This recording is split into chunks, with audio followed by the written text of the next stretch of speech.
Former 2 Live Crew rapper Luther Uncle Luke Campbell has come to Sean Diddy Combs' defense. Campbell, who is planning to run for Congress in his home state of Florida, has been floating a conspiracy theory online that Diddy's recent legal issues are somehow related to his bitter legal beef with liquor brand Diageo, which was settled earlier this year. Sources familiar with Diddy say they think there's something to it. Campbell said in a social media clip, "When you get your billions, and they put you on a pedestal, that's because they put you up on a pedestal. They made you the guy. They place you on every network.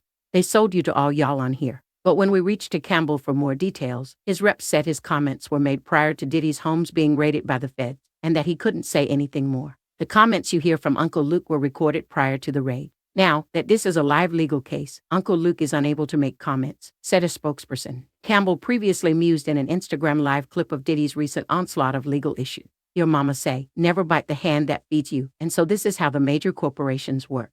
When you try to come after them, now you put a lawsuit in. Them, lawsuit. FK I'm suing their ass. I'm taking their company down. I want out of this contract." He added, "You can affect their stock and cause them in one day billions of dollars." He wasn't more specific about the connection between the Diageo dispute and Diddy's legal problems. But a source familiar with Diddy told us there's something there. "It's a weird coincidence." Another hip-hop insider, former MTV host Ed Lover, also said on a YouTube show, "Why did all this stuff start happening? Right with the Diageo. To me that ST is written on the wall. Somebody that got some money is putting their foot up Puff's ass. I'm telling you." Diageo did not immediately return a request for comment, and a rep for Diddy did not comment.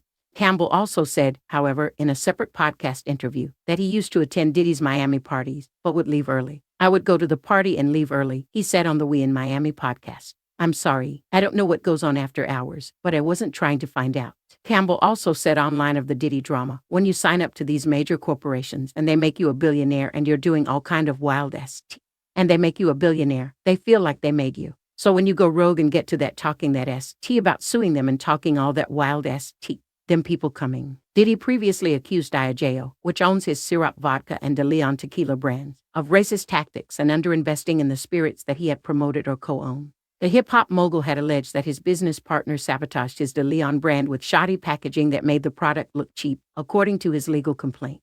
Diddy also alleged that Diageo did not support his promise, repeatedly failing to provide sufficient support for production, distribution, and sales, according to the court documents. He also said in his filing that Diageo's classification system labeled Ciroc and De Leon as urban, African American, and Black brand, based on the misguided belief that a Black entrepreneur could only appeal to others who shared his skin color. The liquor giant fired back in its own motion to dismiss the case that it poured over $100 million into the leaf, and alleged Combs only made a $1,000 initial capital contribution.